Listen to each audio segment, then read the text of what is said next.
واسأل عنا له المنة قل علامات انت تدريبه مدعيكم غايب عنا والحكم ميوز في الغيبة ينبغي الإنسان يتأنى ويحكم.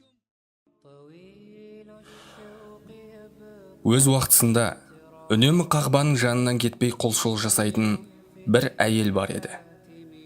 Ереже байы келгенде қатты қуанып, күн сайын 12 рет Ықылас сүресін оқитын.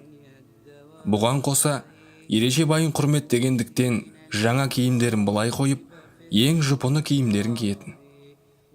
Сол діндар әйел Ереже байында науқастанып, төсек тартып жатып қалады.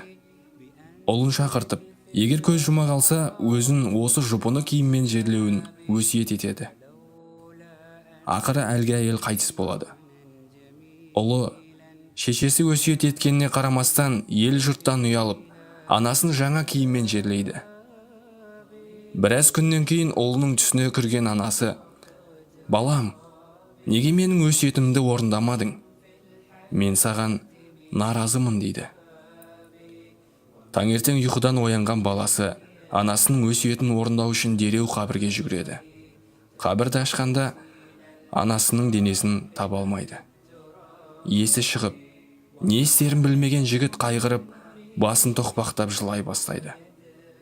Сол кезде әлде қайда оған: «Әй құлым, Ереже байын құрметтеп оразамен өткізген пенделерді қабірде біздің жалғыз қалдырмайтынымызды білмеуші ме едің?» деген дауыс естіледі.